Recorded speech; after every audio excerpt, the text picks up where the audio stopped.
আরো একটি নতুন ভিডিও নিয়ে আপনাদের মাঝে চলে আসলাম। আজকে হরেক রকম লিকুইড জৈব সার যেটা ঘরে ইজিলি আপনারা বানাতে পারবেন এমন ৩-৪টে তরল জৈব সার নিয়ে আজকে ভিডিওটা সাজিয়েছি। হ্যালো মাই লাভলি ভিউয়ার্স, আসসালামু আলাইকুম। কাশিবের ছাদ বাগানের পক্ষ থেকে সবাইকে অভিনন্দন। আশা করি সবাই ভালো আছেন, আমারই মতো ফুল ফল এবং সবজির গাছ লাগাচ্ছেন। এই যে জিনিসটা আপনারা একটু আগে দেখতে পারেন, এটা হচ্ছে সরিষার খোল।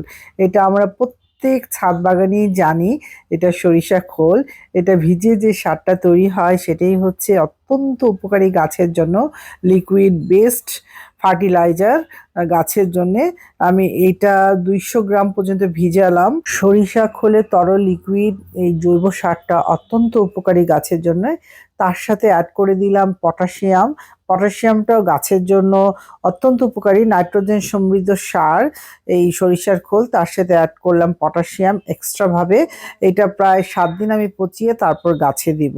এখন যে সারটা আমি আপনাদেরকে দেখাচ্ছি সেটা হলো পেঁয়াজের খোসা এবং রসুনের খোসার তরল জৈব সার। এটাও আমরা বাড়িতে প্রত্যেকের বাড়িতেই আছে, এটা ইজিলি আপনারা বানাতে পারেন।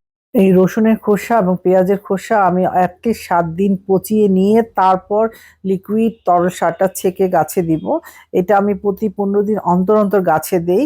এটা দিয়ে চমৎকার একটা কীটনাশক তৈরি হবে। এটা ছেঁকে নিয়ে এর সাথে একটু হলুদের গুঁড়া অ্যাড করে সাথে লিকুইড সোপ, এটা যদি গাছে দেন, গাছের যে কোনো পোকামাকড়ের জন্য এটা মারাত্মকভাবে কাজ করে। আমি প্রায় সময় এটা গাছে দেই। আমার গাছে কিন্তু কোনো পোকামাকড় নেই। আপনারা এটা করতে পারেন ইজিলি। আর এই ফুলগুলো তো আপনারা চিনতেই পারছেন দেখে, আমার আগের ভিডিওতে ছিল সংরক্ষণ করা চন্দ্রমল্লিকার গাছের থেকে আমি ফুলগুলো সংগ্রহ করে রেখেছিলাম। সেই গাছে ২ দিন পর আমি এটার মধ্যে লিকুইড পানি দিয়ে দিলাম এবং দিয়ে এটাকে সার তৈরি করব ৭ দিন পচিয়ে। আপনাদের সাথে আমি শেয়ার করেছি আমার চন্দ্রমল্লিকার গাছ ছেটে এর মধ্যে সার প্রয়োগ করেছিলাম। সেই ফুলগুলো দিয়ে একটা চমৎকার লিকুইড তৈরি সার হয়ে গেল। এর সাথে আমি একটু ডিএপি অ্যাড করে দিব। ডিএপি অ্যাড করে এটা ৭ দিন ধরে পচিয়ে তারপর এটা গাছে দিব। এটা চমৎকারভাবে গাছে কাজ করবে।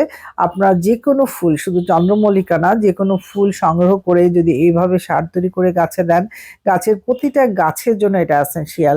এটার মধ্যে প্রত্যেকটা মাইক্রো নিউট্রিয়েন্টের সাথে সাথে নাইট্রোজেন, ফসফরাস, পটাশিয়াম সমস্ত কিছুই পেয়ে যাবে এই লিকুইড সারের মধ্যে।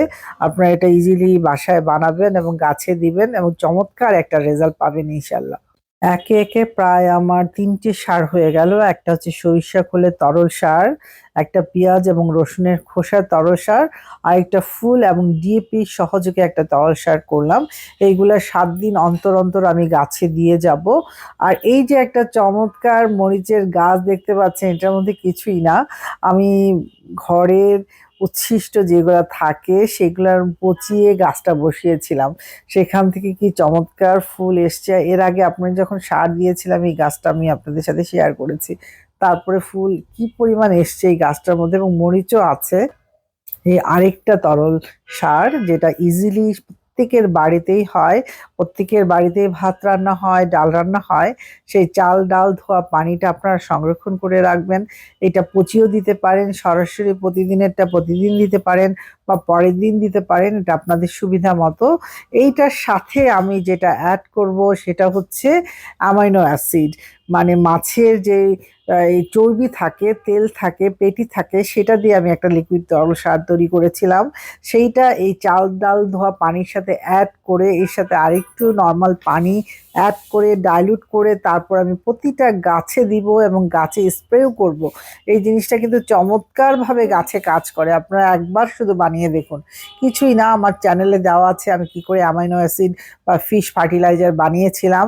এটার মধ্যে প্রচুর প্রচুর কিন্তু পটাশিয়াম বিদ্যমান। এটা যদি এই সমস্ত গাছে ফুল চলে আসছে, ফলন আসবে, এই সমস্ত গাছে যদি আপনারা প্রতি ২ দিন ৩ দিন পর পর দিতে থাকেন, চমৎকারভাবে কাজ করবে। রাসায়নিক সারের কোনো প্রয়োজন নেই। এটার মধ্যে পর্যাপ্ত পরিমাণ পটাশিয়াম বিদ্যমান। আপনারা ইজিলি ঘরে বানাতে পারবেন। আমার চ্যানেলে দেওয়া আছে কি করে আমি ফিশ ফার্টিলাইজারটা বানিয়েছিলাম, আপনারা দেখে নেবেন।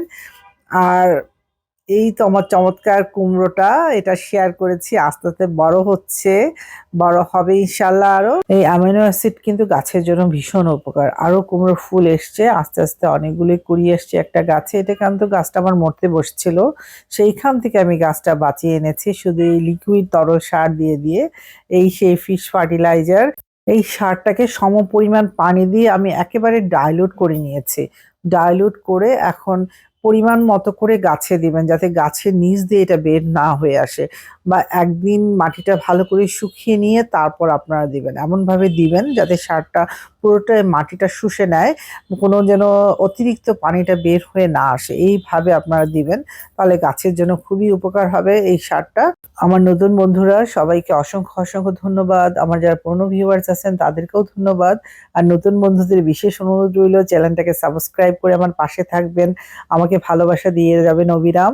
সবাই ভালো থাকবেন, আমার জন্য দোয়া করবেন। এই যে ফুলকপিটা দেখতে পাচ্ছেন, এটা রঙিন ফুলকপি। এটা আমি কি করে বেঁধে দিব সেটা আমি নেক্সট ভিডিওতে অবশ্যই আপনাদের সাথে শেয়ার